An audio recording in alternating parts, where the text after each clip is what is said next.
की वजह से अपना क्लास नहीं हो पाया था, तो आज हम स्टार्ट करने जा रहे हैं वहीं से जहाँ पर हमने वो पिछला वाला क्लास छोड़ा था। ठीक है, याद है आपको? भूल गए हो गया, अभी एक दिन का गैप हो गया तो भूल गए। देखो मैं फिर से रिवाइज कर देता हूँ। तो हम पहली बात तो हम देख रहे थे, मतलब किसमें पढ़ रहे थे, मोल कंसेप्ट में सारी चीजें पढ़ रहे थे। ठीक है, मैंने बोला था आपको कि ये न्यूमेरिकल पार्ट केमिस्ट्री में जहाँ से स्टार्ट होता है वो ये वाला पार्ट है। ठीक है जी। और पहली बात ये कि आपको इसके न्यूमेरिकल देख के डरना बिल्कुल भी नहीं है, क्योंकि बहुत आसान न्यूमेरिकल होते हैं। ठीक है, हाँ, लेकिन आपको थोड़ा उसका प्रैक्टिस करना पड़ेगा, बराबर है। तो उसके लिए आपको सारे इक्वेशंस पता होने चाहिए जो भी हम डिराइव करने वाले हैं, और फिर उनके लिए प्रैक्टिस क्वेश्चन कुछ हम क्लास में लेंगे और कुछ आपको होमवर्क के लिए दिया जाएगा। ओके जी, चलो भाई स्टार्ट करते हैं। तो लास्ट क्लास में जो हमने बेसिक इंट्रोडक्शन दे दिया था, उससे हमें दो इंपॉर्टेंट चीजें पता चली थी। एक तो ये कि अगर आप मास कैलकुलेट करते हो, ठीक है, mass of one atom of an element, किसी भी एलिमेंट के एक एटम का अगर आप मास मेजर करते हो या फिर काउंट करते हो, तो उसका यूनिट क्या होगा और वैल्यू क्या होगी। तो देखो भाई, मैंने बता दिया था, अगर भूल गए होगे तो फिर से यहाँ पर ध्यान दिया जाए। ये होता था नंबर ऑफ प्रोटॉन, या नंबर ऑफ प्रोटॉन्स बोलो, और नंबर ऑफ न्यूट्रॉन, जो कि न्यूक्लियस में होता है। तो अल्टीमेटली मास जो होता है वो न्यूक्लियस का ही मास होता है। बताइए आपको न्यूक्लियस में क्या क्या प्रेजेंट होता है भाई? Proton and neutron. तो इन दोनों का नंबर आप ऐड कर लो। ठीक है, और अगर आप एक एटम का मास कैलकुलेट कर रहे हो, तो यहाँ पर आपको लिखना पड़ेगा क्या? एएमयू। यूनिट क्या होगा उसका? Atomic mass unit. ठीक है जी, क्लियर है वाली बात। और यहाँ पर ये जो एएमयू होता है ना, ये एएमयू असल में इस वैल्यू की जगह पे हम रखते हैं, किसके? 1.67 इंटू 10⁻⁻24 ग्राम। ठीक है, याद है आपको ये चीज? ओके, अब तो हमने किया क्या, हमें देखने को मिला कि जब किसी भी एलिमेंट के एक एटम का जब भी अपन मास करेंगे तो उसका यूनिट तो हमेशा एएमयू ही रहेगा, जो असल में देखा जाए तो बहुत छोटा यूनिट है। इसलिए हमने चाहा कि हम उस वैल्यू को एक ऐसे वैल्यू में मेजर कर ले या फिर ऐसे वैल्यू में देख ले ताकि वो आपको एक मेजरेबल क्वांटिटी लगे, रियल वैल्यू पे ही लगे। अब ये तो इतना छोटा वैल्यू लग रहा है, ये आपके लिए रियल वैल्यू नहीं है, क्योंकि ये बहुत स्मॉलेस्ट वैल्यू है जो हमें अगर वो मेजर करना पड़ेगा। ठीक है, तो हमें एटम के पास जाना पड़ेगा। ठीक है, एटम के अंदर घुसना पड़ेगा, और एटम के अंदर घुसने के लिए आपको बनना पड़ेगा एंटमैन। एंटमैन पता है आपको? अगर आप सुपर हीरोज मूवीज अगर देखते हो तो उसमें एक सुपर हीरो होता है एंटमैन, जो अपने साइज को बहुत छोटा बना सकता है। ठीक है, तो उसके जैसा बन के हमें जाना पड़ेगा कहाँ पर? एटम के पास। फिर उस एटम को उठा के उसका मास मेजर करना पड़ेगा, जो कि पॉसिबल है क्या? नहीं। ठीक है, वो मूवीज में वगैरह हो सकता है, लेकिन रियल लाइफ में होता नहीं है। तो इसीलिए हमने क्या था, इस मास को हमने एक, हाँ बोलो, मेजरेबल क्वांटिटी में कन्वर्ट करने के लिए हमने इसके ऐसे certain number of atoms select कर लिए थे ताकि वो वैल्यू आपको एक मेजरेबल वैल्यू में मिले, बराबर है। और उसी नंबर ऑफ एटम्स को हमने कहा था 1 मोल। मैंने बता दिया था 1 मोल के अबाउट क्या होता है करके। तो जैसे हम मास ऑफ 1 एटम कैलकुलेट करते हैं, वैसे ही हम mass of 1 mole of atom calculate करते हैं। तो ये किसके बराबर होता है, मैं अभी लिखने जा रहा हूँ। तो mass of 1 mole of atoms. ठीक है, ध्यान रहे, ये जो आपका 1 मोल होता है, ये क्या कितना नंबर होता है? तो ये होता है आपका Na नंबर के बराबर। ठीक है, ऐसा लिख लो, तो Na कैपिटल है और उससे पास capital A is Avogadro's value. और ये जो वैल्यू होता है आपका, ये 6.023 इंटू 10⁻⁻, बोलो भाई 23। इस वैल्यू पर थोड़ा ध्यान देना है। दो चार आप केमिस्ट्री में ऐसे बहुत सारे वैल्यूज मिलेंगे जिनको, जो कांस्टेंट वैल्यू है, जिनको आपको याद रखना पड़ता है। ठीक है, तो जो भी मैं बोलूँ कि वो इम्पोर्टेंट है, उसको ऐसे बड़े से बॉक्स में करके हाईलाइट करने के लिए लिख देना है। तो हम करने वाले क्या है, जैसे एक एटम का मास हमने कैलकुलेट किया था, वैसे हम अभी कितने एटम का मास कैलकुलेट करने जा रहे हैं। तो जब आप Na नंबर ऑफ एटम का मास कैलकुलेट करते हो, बराबर है, वो किसके बराबर आता है? वो होता तो वही है कि नंबर ऑफ न्यूट्रॉन्स रहेगा प्लस नंबर ऑफ प्रोटॉन्स रहेगा, लेकिन यहाँ पर हम एक और वैल्यू ऐड कर देते हैं। ठीक है, एक वैल्यू तो ये एज इट इज है, ये देखो, ये 1.67 इंटू 10⁻⁻24, ये तो एज इट इज है। इसके हमने इतने नंबर ऑफ एटम ले लिए हैं, तो इतने नंबर ऑफ एटम का क्या करेंगे? मास निकालेंगे। इसके लिए इस वैल्यू से जब हम इसको मल्टीप्लाई कर देते हैं, बराबर है जी, तो अल्टीमेटली ये जो वैल्यू है, मैं इसको हाईलाइट कर देता हूँ, ये इतना कैलकुलेशन, ये इस सभी का वैल्यू कितना आता है आपका? Equal to 1। मतलब हमने जो एक स्मॉलेस्ट वैल्यू था उसको अभी अपने बड़े वैल्यू में कन्वर्ट कर दिया है। कैसे? By taking this much number of atoms of that particular element. कहानी क्लियर है आपको? तो अब हमेशा हम ऐसे ही करेंगे। पीरियोडिक टेबल में आपके पास जितने भी एलिमेंट है, उस सभी एलिमेंट की एक एटम का मास काउंट करना होगा, तो हम क्या करेंगे?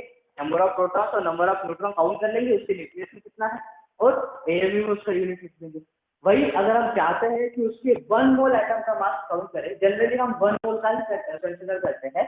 पीरियोडिक टेबल में जो मासेस दिए हुए हैं उसको हम एटॉमिक मास तो कहते हैं, लेकिन असल में जब कैलकुलेशंस के दौरान लेते हैं तो उसको मोलर मास के तौर पे लेते हैं, क्योंकि एटॉमिक मास बहुत छोटा होगा एक एटम का, और 1 मोल एटम का अगर मास लेते हो तो वो बहुत बड़ा होगा। तो मैं बता ये रहा था, ये जो वैल्यू अल्टीमेटली बन के आता है कितना, बोलो भाई 1। एक और चीज, इसका जो एएमयू यूनिट है इसको चाहो तो आप ऐसा भी लिख सकते हो, ये जो इतना वैल्यू है ना, इसको हम ग्राम, मैं लिखने जा रहा हूँ, ये इसका यूनिट जो होता है वो ग्राम पर एटम, ऐसा हम लिख देते हैं।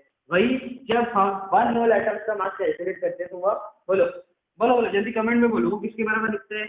अरे भूल गए क्या? ये देखो भाई, ये प्रोटॉन प्लस न्यूट्रॉन, और इसका यूनिट आएगा आपका ग्राम पर, हाँ बिल्कुल सही, मोल। इन्हीं लोगों ने बोला है मोल। तो एक एटम का मास होगा तो ग्राम पर एटम, एक एटम का मास इन ग्राम, इसका मतलब ये होता है, और 1 मोल एटम का मास इन ग्राम, इसका मतलब ये होता है। वैसे देखा जाए तो दोनों में फर्क है क्या? कुछ बिल्कुल भी नहीं। इसका देखो, इसका वैल्यू भी कितना आएगा, n+p ही आएगा, इसका भी वैल्यू n+p आएगा, बस यूनिट में फर्क है और बोलने में अंतर है। क्या अंतर है?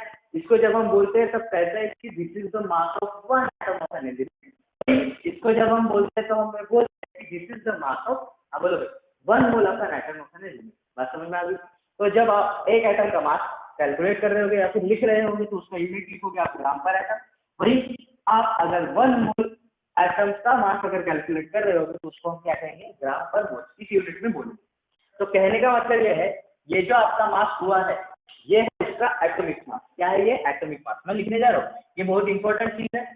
लास्ट क्लास में जहाँ पर छोड़ा था वही मैंने कंटिन्यू किया है ताकि आपको लिंक हो जाए।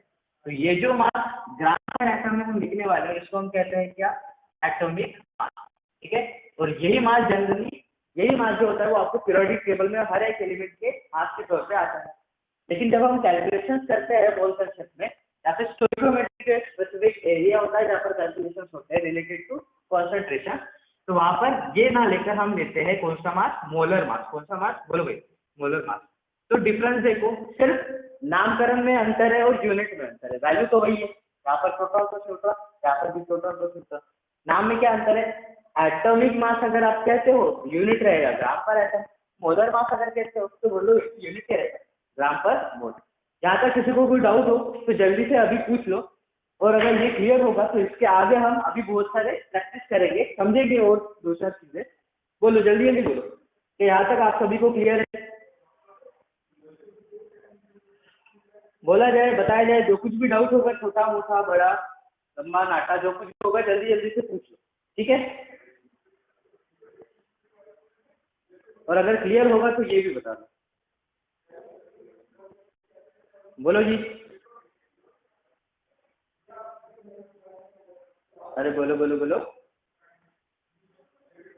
क्लियर है? ओके, रोशन को क्लियर है, और बाकी लोग सभी को बोलना है यार, सभी को बोलना पड़ेगा।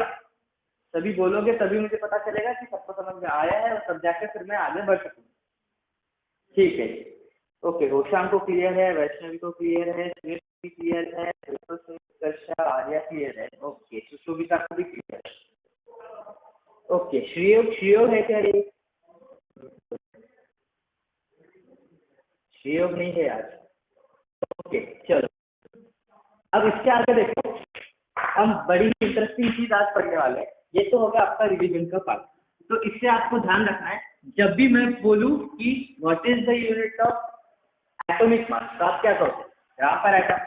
वही अगर मैं आपको बोलूं कि what is the unit of molar mass, तो यूनिट क्या रहेगा? बोलो, ग्राम पर।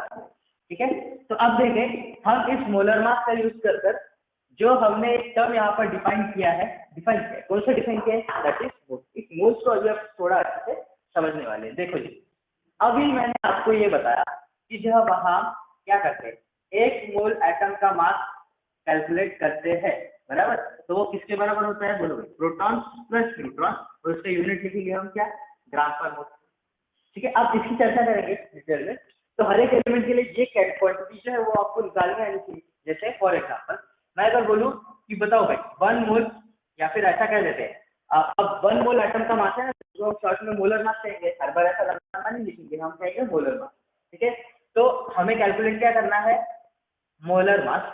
और मोलर मास को मैं शॉर्ट में डबल एम बोल दूंगा। बोलो चल जाएगा? चल जाएगा? हमें समय बचाना है, इसलिए मैं शॉर्ट में डबल एम लिखूंगा मोलर मास। समझ में आ जाना चाहिए। तो अब हम क्या करेंगे, पीरियोडिक टेबल में दिए गए हर एक एलिमेंट के लिए हम मोलर मास निकालें। वही उनका जो एटॉमिक मास है वही उसका मोलर मास है, बस यूनिट का अंतर है। जैसे कि अगर मैं आपको बोलूं कि बोलो भाई वह एक आपका जो हाइड्रोजन गैस होगा, ठीक है, या फिर एलिमेंट पकड़ लो, चलो फिलहाल के लिए एलिमेंट ही पकड़ लो। इस हाइड्रोजन का अगर आपको मैं बोलूं कि बताओ भाई मोलर मास कितना होगा, तो आप क्या करोगे, नंबर ऑफ प्रोटॉन देखोगे उसके न्यूक्लियस में, नंबर ऑफ न्यूट्रॉन देखोगे, वो यूनिट क्या लगा दोगे, ग्राम पर नंबर, इतना आसान होता है। ठीक है, अब बताओ, मैंने बहुत बार बताया था हाइड्रोजन के न्यूक्लियस में अगर देखते तो एक ही प्रोटॉन है, बराबर है, तो नंबर ऑफ प्रोटॉन हो गया भाई कितना, बार, और न्यूट्रॉन है नहीं, न्यूट्रॉन तो 0 है। बस अभी आपको क्या लगा, हाँ यूनिट, तो बोलो यूनिट क्या होगा, ग्राम पर मोल। बोलो भाई कहानी क्लियर है, ये आपको समझ में आ गया। तो हाइड्रोजन का जो मोलर मास है वो कितना होता है, 1 ग्राम पर। सिमिलरली हीलियम का ले लेते हैं, बोलो भाई हीलियम का मोलर मास निकालेंगे तो देखेंगे हम कि न्यूक्लियस में कितना प्रोटॉन है कितना न्यूट्रॉन है। बोलो काउंट करो। देखो मैंने बोला था आपको होमवर्क में वो एक चीज करने को बोली थी कि 1 to 30 एलिमेंट्स तक का क्या करना है आपको, एटॉमिक नंबर और एटॉमिक मास लिख के रख देना है। अगर वो किया होगा तो आपको इजीली आ जाएगा, नहीं भी किया होगा तो यहाँ पर ध्यान दे दो भी। तो हीलियम की न्यूक्लियस में अगर आप देखते हो तो 2 प्रोटॉन एंड 2 न्यूट्रॉन है, बात समझ में आ रही। तो 2 है आपके पास प्रोटॉन प्लस 2 है आपके पास न्यूट्रॉन, ये तो हो गया उसका न्यूमेरिकल वैल्यू। यूनिट क्या रखेंगे, क्योंकि हम मोलर मास कैलकुलेट कर रहे हैं, हाँ बिल्कुल सही, क्या रखेंगे, ग्राम पर मोल। तो वैल्यू रख दूं मैं, ये 2 प्लस 2 कितना हो जाएगा, 4। ठीक है, तो आपको जब भी मास पूछेगा तो 1 एटम का मास वो कम मास पूछता है, मैक्सिमम टाइम आपको मोलर मास की जरूरत पड़ती है, तो कितना होगा, 4 ग्राम पर मोल। बात समझ में आ गई। ऐसे ही अगर आप कहते हैं ये सर सोडियम के लिए बताओ, देखो भाई सोडियम के लिए निकालेंगे, ध्यान है। अब ये जो मोलर मास है, जैसे कि मैंने पहले भी बोला था कि नंबर ऑफ प्रोटॉन्स और नंबर ऑफ न्यूट्रॉन्स हो सकता है वो दोनों इक्वल हो सकता है वो दोनों अलग अलग हो, ठीक है, लेकिन प्रोटॉन और न्यूट्रॉन का मास तो इक्वल रहेगा। एक चीज मैं बता दे रहा हूँ एटम के रिगार्डिंग आपको। एटम में देख लो, आपका जो नंबर ऑफ प्रोटॉन, मैं ऐसे लिख दूं चल जाएगा, प्रोटॉन प्रोटॉन इक्वल टू आपका इलेक्ट्रॉन होता है, जितने न्यूक्लियस में प्रोटॉन्स रहेंगे उतने ही आउटर ऑर्बिट में उसके इलेक्ट्रॉन रहेंगे, ठीक है। और न्यूट्रॉन का जो नंबर होता है, बात समझ में, ये जो न्यूट्रॉन का नंबर होता है, हो सकता है वो इक्वल टू क्या रहे, प्रोटॉन में, या फिर हो सकता है उससे ज्यादा भी रहे, तो इसके लिए हमें ऐसा साइन दिखा रहे थे इक्वालिटी से। हो सकता है न्यूट्रॉन प्रोटॉन के बराबर रहे, या फिर हो सकता है उससे ज्यादा भी रहे, हो सकता है उससे कम भी रहे, कम भी हो सकता है ज्यादा भी हो सकता है। तो ये एक इंपॉर्टेंट चीज है, ये आपको पता होनी चाहिए किसी भी एटम के बारे में कि उसका प्रोटॉन का नंबर और इलेक्ट्रॉन का नंबर ये तो हमेशा सेम रहेगा। क्यों, to just maintain the electrical neutrality of atom. Electrically neutral होता है एटम, जिसमें proton that is positive charge. बोलो भाई प्रोटॉन पर क्या चार्ज होता है, पॉजिटिव, जितना पॉजिटिव चार्ज उतना ही नेगेटिव चार्ज होगा, तभी तो जाके इलेक्ट्रिकल न्यूट्रलिटी बनेगा ना, बराबर है। लेकिन न्यूट्रॉन जो कि एक न्यूट्रल पार्टिकल है, वो उसका वैल्यू जो है ना वो प्रोटॉन से ज्यादा हो भी सकता है, नहीं भी हो सकता है, कम भी हो सकता है, कुछ भी हो सकता है।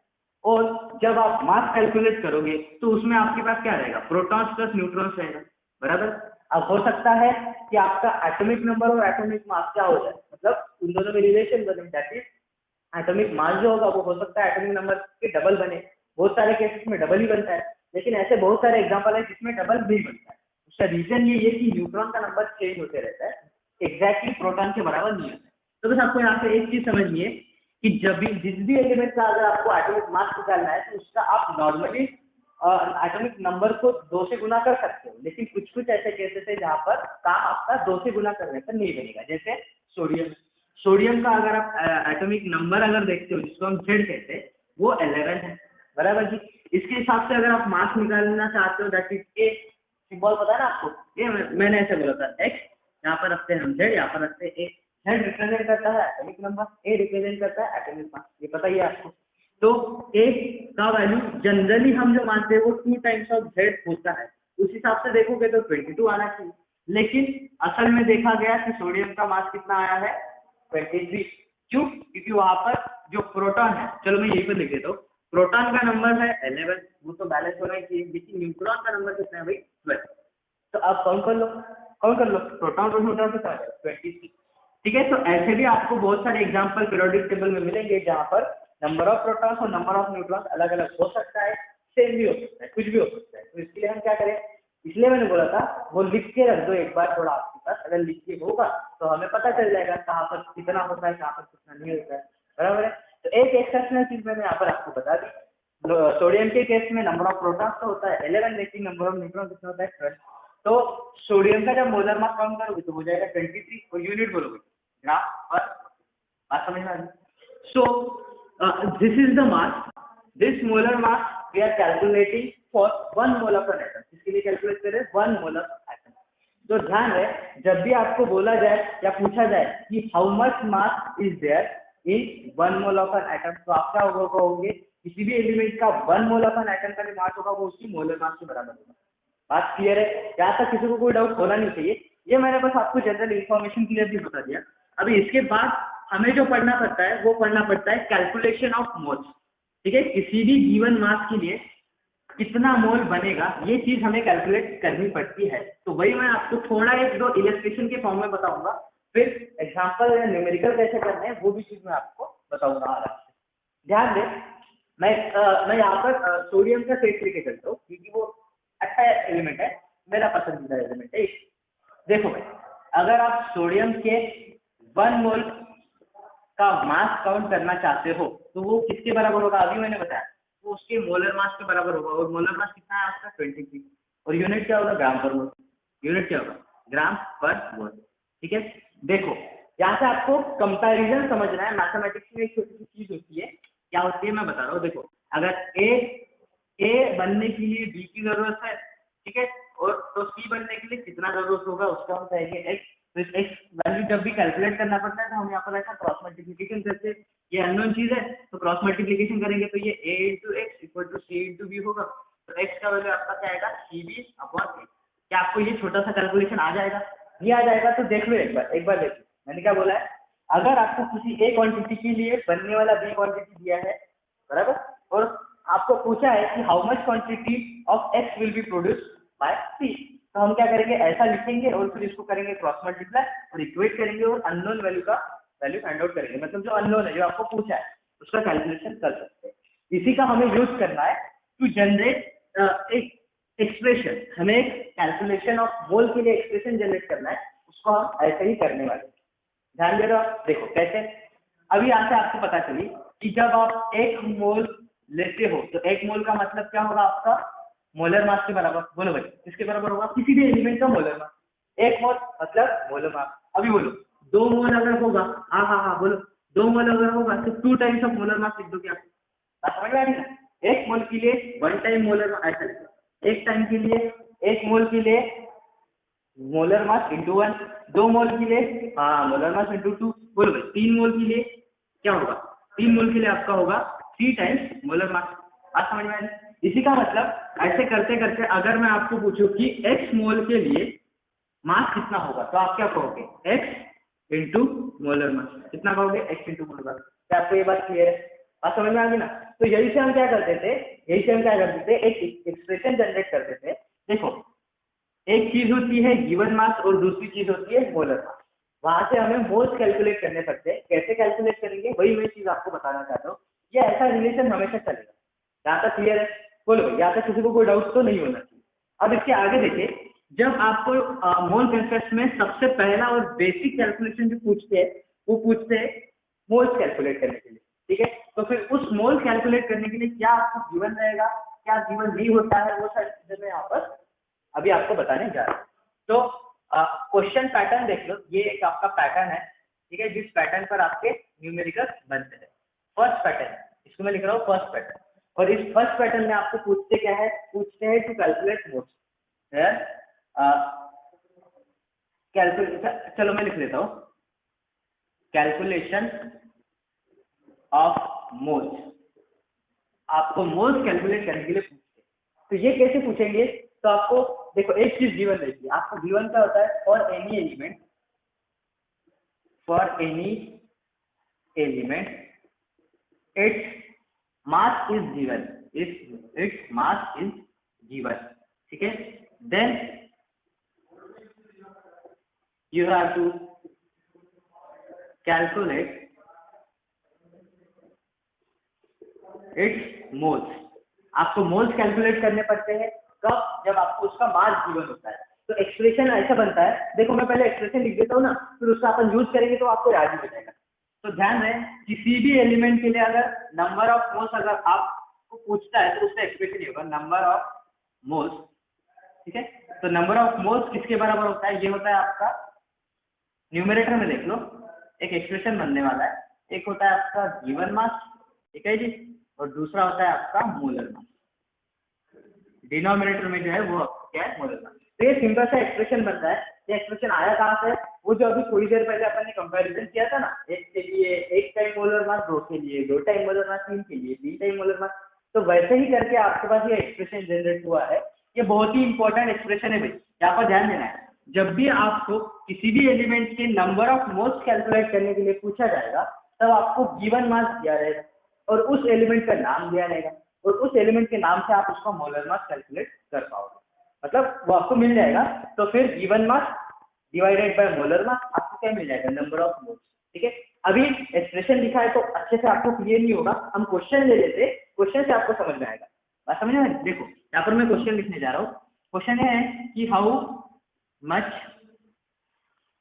मोल्स ऑफ सोडियम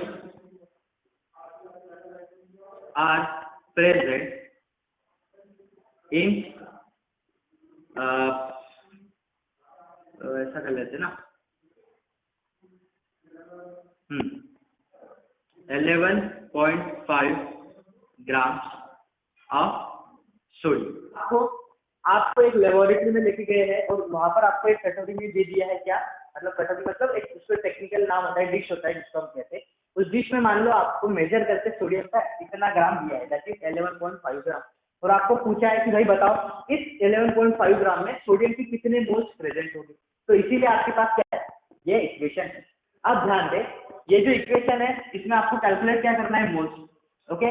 अब देखो इसके लिए भी आपको क्या करना पड़ेगा, एक सिंबल्स देना पड़ेगा हर एक। देखो हर बार एक्सप्रेशन जब आप लिखोगे तो ऐसा तो नहीं लिखेंगे ना कि number of moles equal to given mass upon molar mass, ये हर बार लिखना थोड़ा कॉम्प्लिकेटेड होगा। इसलिए हम क्या कर रहे हैं, इन सभी को एक सिंबल्स दे रहे हैं और फिर उसी सिंबल्स का हम डायरेक्ट यूज करके इसका आंसर निकालेंगे। देखिए मोल्स जो होता है, मोल्स के लिए हम सिंबल यूज करते हैं, ध्यान रहे वो न्यूट्रॉन से कंफ्यूज नहीं होना है, वो न्यूट्रॉन का दूसरा काम खत्म हो गया, उसको हटा दो।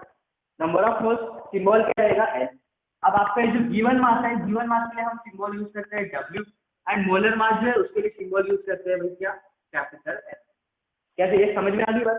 इसका मतलब यहाँ से अगर आप सिर्फ सिंबल्स फॉर्म में एक्सप्रेशन जनरेट करना चाहते हो तो ये पता है किसके बराबर होगा। देखो मैं फिर से लिखने जा रहा हूँ, नंबर ऑफ मोल्स की जगह रखेंगे हम एन, उसका symbol equal to given mass का सिंबल बोलो भाई डब्ल्यू, कैपिटल डब्ल्यू, और मोलर मास का सिंबल बोलो भाई एस। तो आपको चाहो तो ऐसे याद रखना पड़ेगा या फिर चाहो तो ऐसे याद रखना पड़ेगा, जैसा आपको अच्छा लगता है वैसा याद रखे। आप चाहो तो इस सिंबल्स के फॉर्म में याद रख सकते हो या फिर ऐसे वर्डिंग के फॉर्म में भी याद रख लो, that is number of moles equal to given mass upon molar mass. अभी इस इक्वेशन के लिए हम क्या करेंगे, नंबर ऑफ मोल्स कैलकुलेट करेंगे। ध्यान रहे, how much moles of sodium are present in 11.5 gram of sodium. तो ये जो मास आपको दिया है ना, ये कौन सा है आपका, गिवन मास है। तो भाई देखो गिवन मास हो या फिर मोलर मास हो, ये दोनों तो है मास, तो फिर इन दोनों में अंतर क्या होगा, बहुत इंपॉर्टेंट अंतर है। वो ये है कि जब आपका गिवन मास दिया जाएगा उसका यूनिट सिर्फ ग्राम रखा जाएगा, बात समझ में आ रही? और वही मतलब ये जो है ये डब्ल्यू का मास है, डब्ल्यू की वैल्यू है, और जब आपको मोलर मास दिया रहेगा तो उसका यूनिट ध्यान दे, हाँ बोलो भाई, मोलर मास जो होता है वो ग्राम पर मोल होता है, बात समझ में आ रही? तो this is the basic difference between what, given mass and molar mass. Given mass का यूनिट क्या होगा, गिवन मास का यूनिट होगा सिर्फ ग्राम, मोलर मास का यूनिट क्या होगा, मोलर मास का यूनिट होगा ग्राम पर मोल। बोलो भाई, अरे समझे कि नहीं समझे, बहुत सिंपल चीज है। तो यहाँ पर आपको बोला गया था कि how much moles of sodium are present in 11.5 gram, सिर्फ ग्राम बोला, इसका मतलब ये कौन सा मास होगा, हाँ समझ में आ गया, गिवन मास। बस अभी आपको मोल्स निकालने हैं, तो गिवन मास का वैल्यू गिवन है, कहीं से अगर आपको मोलर मास पता हो सोडियम का तो बताओ, वैल्यू रख दो, सॉल्व कर लो, बात समझ में आ रही? इसलिए मैंने बोला था हर एक एलिमेंट का जो मोलर मास होगा वो आपको पता होना चाहिए। इसलिए मैंने आपको होमवर्क बोला था कि 1 to 30 एलिमेंट तक का मोलर मास उसका लिख के रख दो, तो वो एक बार आज फिर से कर लेना है ताकि हम ऐसे क्वेश्चन आराम से कर सकें। तो इसका बहुत लोगों का आंसर आ चुका है, 0.5 या फिर 1/2, बिल्कुल सही है। चलो सॉल्व कर लेते हैं। तो इतने मास में सोडियम की कितने मोल्स होंगे, तो n इक्वल टू होता है W अपॉन x। बोलो W का वैल्यू कितना, 11.5। बोलो मोलर मास ऑफ सोडियम कितना, बोलो बोलो, अरे बोल गए, अभी मैंने बताया था 23 कितना, 23। तो देखो भाई ये वैल्यू मैंने आपको ऐसा दिया है ताकि एक दूसरे से अच्छे से कैंसिल हो जाए। इसको मैं 2 से मल्टीप्लाई करूंगा तो 23 बन जाएगा। बात समझ में आ रही? तो इससे ये वैल्यू मर जाएगा, बचेगा क्या आपके पास 1/2 और 1/2 को आप कह सकते हो 0.5। बात समझ में आई? इसका मतलब इस क्वेश्चन का आपका आंसर ये होगा कि देयर आर, मतलब पहला क्वेश्चन इसलिए मैं लैंग्वेज में लिख रहा हूँ, लेकिन ऐसे नहीं लिखना पड़ता, ये आपको ऑप्शन दिए रहते हैं तो टिक करना पड़ता है। ठीक है, एंट्रेंस का पैटर्न आपको पता है। मैं पहला क्वेश्चन इसलिए पूरा ऐसा लिख के दे रहा हूँ कि there are 0.5 moles of sodium present in, बोलो भाई किसमें, प्रेजेंट इन 11.5 ग्राम्स। बात समझ में आ गई? तो यहाँ से आपको दो चीज समझ में, मतलब दो चीजें है जो आपको याद रखनी पड़ेगी। एक तो ये expression that is n equal to W by n number of moles, W given mass और m मोलर मास। इन दोनों में डिफरेंस क्या होता है? गिवन मास का यूनिट ग्राम में रहेगा और मोलर मास का यूनिट बोलो भाई ग्राम पर मोल में रहेगा। तो ये क्वेश्चन से आप आराम से पहचान सकते हो। ठीक है, तो ये क्वेश्चन क्या आपको समझ में आ गया? एक बार मुझे बता दो, चलो जल्दी, बहुत इजी क्वेश्चन था यार। चलो भाई, तो अब हम क्या करेंगे, इसकी करेंगे कायदे से प्रैक्टिस। मतलब बहुत सारे क्वेश्चन मैं आपको लिख के दूंगा एक एक करके, उसका जल्दी जल्दी से आपको आंसर बता देना है। बोलो, बता पाओगे आराम से? अरे बताओगे ना? देखो फिर, तो आपको यहाँ पर एक चीज की जरूरत पड़ेगी, that is molar mass of element. तो 1 to 30 एलिमेंट तक का मोलर मास आपको याद होना ही चाहिए। ठीक है ना? ओके, जैसे जैसे मैथमेटिक्स में देखना, आपको टेबल याद करने पड़ते हैं, है ना? 1 to 20, 1 to 30, up to 1 to 50 तक याद करना पड़ता है। तो वैसे ही केमिस्ट्री में आपको मोलर मासेस याद करने पड़ते हैं। ठीक है, छोटा सा काम है, ऐसा मतलब कह सकते हो कि वो रट्टा मारना ही है, लेकिन वो करना पड़ेगा, कुछ ना कुछ तो आपको रट्टा करना ही पड़ेगा, क्योंकि वो याद तो रहेगा नहीं, है ना? तो इसलिए इतना काम आपको करना पड़ेगा। बाकी जो है, बाकी चीजें आपको रट्टा मारने की बिल्कुल जरूरत नहीं पड़ती है, मैं उसको आपको याद करा ही देता हूँ, बहुत सारे प्रैक्टिस क्वेश्चन लेकर याद करा ही देता हूँ। तो बस आपको मोलर मास याद रखना पड़ेगा ताकि आपको आसानी हो इस टाइप के क्वेश्चन सॉल्व करने। ठीक है, चलो, तो अब मैं एक क्वेश्चन लिख रहा हूँ और उसमें जितने भी सारे क्वेश्चन मैं आपको पूछ चुका हूँ, सभी का आंसर आपको मुझे जल्दी जल्दी बता देना है। बोलो भाई, बताओगे? अच्छा, इससे पहले ना एक चीज मैं आपको बताना चाहता हूँ, एक चीज मैं आपको बताना चाहता हूँ, आपको ये आना चाहिए, मॉलिक्यूलर मॉलिक्यूलर मास निकालना आना चाहिए। आता है क्या? आपने छोटे क्लासेस में देखा होगा मॉलिक्यूलर मास काउंट करना, आता है आपको? देखो, एक तो होता है एटॉमिक मास और दूसरा होता है मॉलिक्यूलर मास। तो मॉलिक्यूलर मास मतलब क्या? हमने जितने भी एटम को कंबाइन करके एक मॉलिक्यूल बनाया है, उस मॉलिक्यूल का मास निकालना। जैसे कि देखो, H2O एक वाटर का मॉलिक्यूल है, इसका अगर मैं आपको मॉलिक्यूलर मास पूछूं तो बता पाओगे? कैसे बताना है? बहुत सिंपल है। करेंगे क्या, हम हाइड्रोजन का मास काउंट करेंगे प्लस ऑक्सीजन का मास काउंट करेंगे, दोनों को ऐड कर देंगे, काम खत्म हो जाएगा। देखो, ध्यान रहे, मॉलिक्यूलर फॉर्मूला पर भी डिपेंड करता है, बराबर? क्योंकि मॉलिक्यूलर फॉर्मूला में आपको ये बताया जाता है कि उस पर्टिकुलर एटम के कितने नंबर है। ठीक है, तो देखो आप क्या करोगे, 2 टाइम्स ऑफ, बोलो, mass of hydrogen plus 1 time of mass of oxygen. तो अभी बताओ, हाइड्रोजन का एक एटम का मास कितना होता है? बस। ठीक है, और ध्यान रहे, ये जो मॉलिक्यूलर मास जो है ना, ये भी हम ग्राम पर मॉलिक्यूल निकालते हैं, या फिर ग्राम पर मोल बोल देते हो तो भी चलेगा, कुछ भी कर। अभी हम ये कहेंगे या फिर ये मान के चलेंगे कि चाहे आप एटम का मास कैलकुलेट कर रहे हो, चाहे मॉलिक्यूल्स का मास कैलकुलेट कर रहे हो, तो वो मोलर मास ही रहेगा। क्या रहेगा? Molar mass. तो मॉलिक्यूल का ये जो मास है, ये मोलर मास ही है। कैसे निकालेंगे? 2 इंटू हाइड्रोजन का मास दैट इज 1, और ऑक्सीजन का बोलो भाई एटॉमिक नंबर होता है कितना? 8, उसका कर दो डबल दैट इज 60। मतलब कुछ एलिमेंट तक आपको डबल करना पड़ता है, कुछ एक्सेस में होते हैं, जैसे कि मैं बताऊंगा आगे कैसे। तो ऑक्सीजन का कितना हो गया? 60। टोटल काउंट करो तो कितना हो गया? 80। यूनिट क्या रहेगा बोलो? ग्राम पर मोल ही रहेगा। क्या रहेगा? ग्राम पर, क्योंकि मैंने बोला था एक मोल मॉलिक्यूल का ही काउंट करेंगे। जैसे हम एक मोल एटम का कैलकुलेट करते थे, वैसे हम एक मोल मॉलिक्यूल का काउंट कर सकते हैं। चलो भाई, ऐसे ही आपको मुझे अभी 2-4 मॉलिक्यूल का मोलर मास निकाल के बताना है।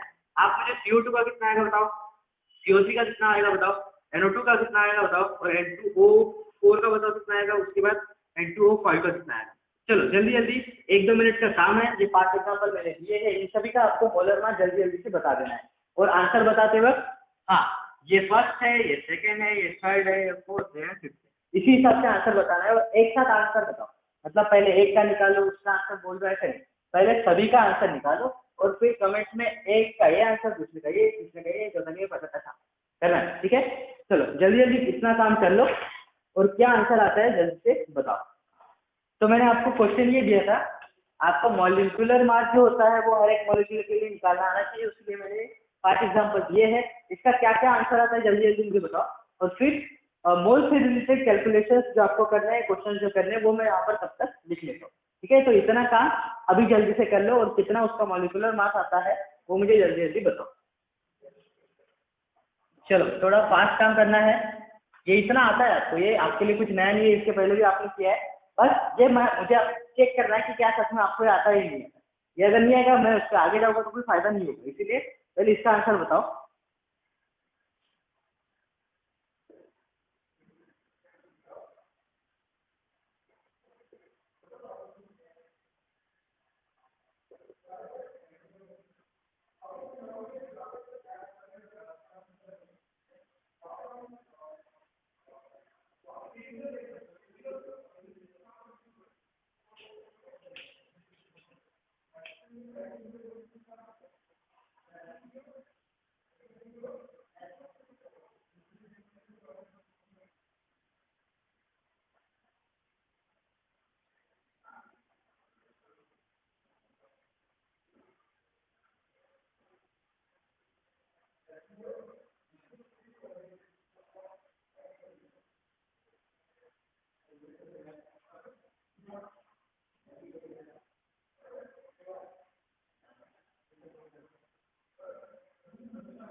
कर रहे हो सॉल्व?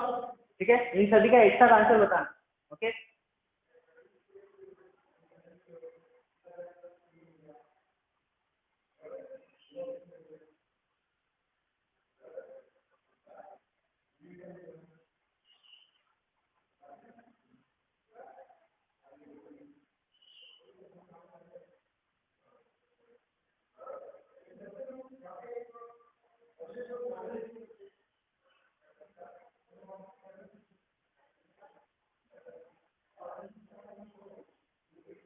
ठीक है, बोलो जी। आ रहा है आंसर? कैलकुलेट कर रहे हो? आपको आना चाहिए। ध्यान रहे, ये जो है ना, ये बहुत छोटे छोटे मॉलिक्यूल्स है, लेकिन अब जब अपन आगे पढ़ेंगे, ठीक है, रेगुलर बैच में जो पूरा डिटेल में केमिस्ट्री पढ़ने वाले, तो उसमें ऐसे बहुत बड़े बड़े मॉलिक्यूल्स आपको मिल जाएंगे, तो उसका भी मॉलिक्यूलर मास आपको निकालना आना चाहिए।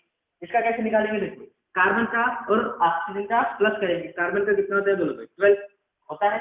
और ऑक्सीजन का एक एटम कितना होता है बोलो? एक एटम कितना होता है? अरे, ऑक्सीजन का एटम नंबर 8, मतलब मास नंबर कितना होगा? 16। और 16 इंटू 2 करेंगे क्योंकि 2 आइटम है ना, 2 इंटू 60 कितना हो जाएगा? ये 32 प्लस 12 काउंट कर लो, 44 होता है। तो ये, अरे ये कितना है? ये कितना है? ये काम कर ले, चलो। ये हो जाएगा 12 प्लस 3 इंटू 60, तो 48 प्लस ये हो जाएगा 12, 8 2 0 1 कैरी, दैट इज 60। इसका कितना आ गया है? 60। चलो इसका भी कैलकुलेट करेंगे। नाइट्रोजन का देख लो, 14 होता है। ऑक्सीजन का मतलब 32 लिख दूं मैं डायरेक्टली? लिख दो ना, 2 आइटम है। चलो मैं ऐसे लिखूंगा, 2 इंटू 60, तो ये 32 प्लस 14 कितना हो जाएगा? यहाँ पर कर लेते हैं, 32 प्लस 40, ये देखो भाई, अरे एक मिनट, प्लस करना पड़ेगा ना, तो 4 2 6, ये 4 46 कितना होगा भाई? 46। इसका भी कैलकुलेट कर लेते हैं। इसका होगा आपका 2 टाइम्स ऑफ नाइट्रोजन का, दैट इज 40, और 4 टाइम्स ऑफ, हाँ बोलो भाई, 4 times of oxygen, that is 60। तो ये हो जाएगा 28, और ये 64। तो ये हो रहा है कितना? 2 1 कैरी, ये हो गया 7 2 9, दैट इज 92। और ध्यान रहे, मैं सभी का यूनिट नहीं लिखा हूँ क्योंकि यहाँ पर जगह है नहीं है। यूनिट आपको पता है, ग्राम पर मोल देगा, क्या रहेगा? ग्राम पर मोल। और जिसका कैलकुलेट कर लिया होगा आपने, ये 102 मतलब 110 108 आता है। ठीक है, तो अभी हमें ये चीज अगर आपको आ रही है तो ये चीज आपको आ जानी चाहिए, आराम से आ जाएगी। देखो, तो अगर ये समझ में आ गया है ना, तो इसका भी एक एक करके आप आंसर अभी मुझे जल्दी जल्दी से बता सकते हो। तो आप भी कर लो, जो आपका आंसर आ रहा है वो कमेंट में बताते जाओ, मैं साथ साथ में हर एक का कर रहा हूँ। ठीक है, और होमवर्क के लिए बहुत सारे एग्जाम्पल मैं आपको दे दूंगा। बात समझ में आ रही है? बोलो, बात समझ में आ रही है? इसका कर लो, और क्या आंसर आता है जल्दी 1-2 मिनट में मुझे बताया जाए।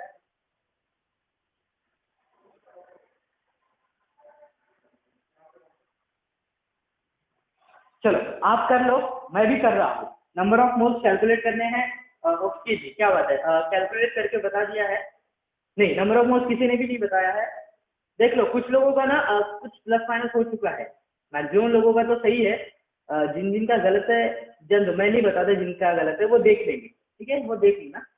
हाँ, नंबर ऑफ मोल्स जो कैलकुलेट करना है उसका एक आंसर आया है वंश की तरफ से, बिल्कुल सही, मतलब सही है नहीं है वो क्रॉस चेक करेंगे, लेकिन आया है, ये बहुत अच्छी बात है। और कोई आंसर देना चाहेगा? चलो, अपना समय जो है वो खत्म हो रहा है, इसलिए हम इसको सॉल्व कर लेते हैं और होमवर्क के लिए मैं आपको क्वेश्चन दे दूंगा। तो ये जो आपका पहला है, इसमें आपको किसका मोल्स निकालना है? ऑक्सीजन गैस का मोल्स निकालना है, जो कि कितना है आपके पास गिवन 32 ग्राम।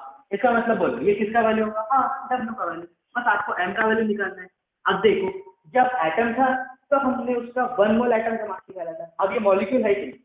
अरे बोलो भाई, ये यहाँ पर ये जो ऑक्सीजन है, ये यहाँ पर सिर्फ एक ऑक्सीजन नहीं है, 2 ऑक्सीजन एटम है, इसका मतलब कॉम्बिनेशन ऑफ एटम्स को हम क्या कहते हैं? मॉलिक्यूल।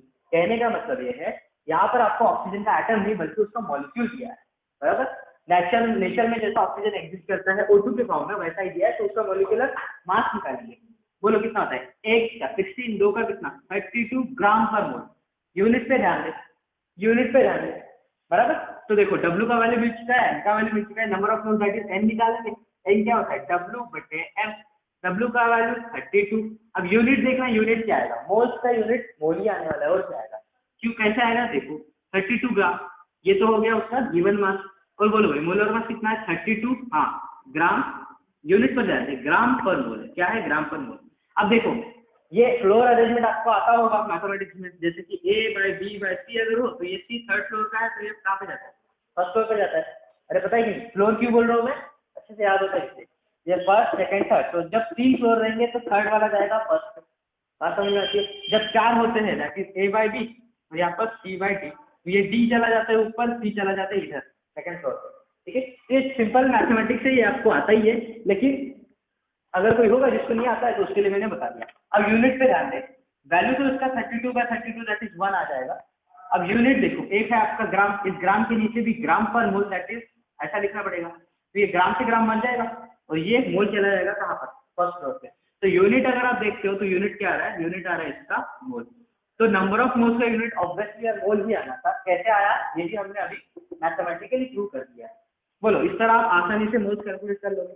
चलो, मैं एक एक का बता रहा हूँ, और जिसको नहीं समझ में आ रहा है वो एक बार फिर से रिकॉर्डिंग देख ले।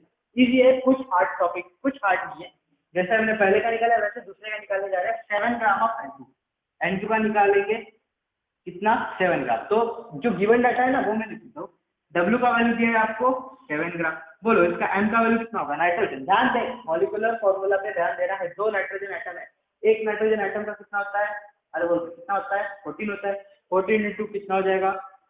28। यूनिट क्या होगा? बोलो, ग्राम पर मोल।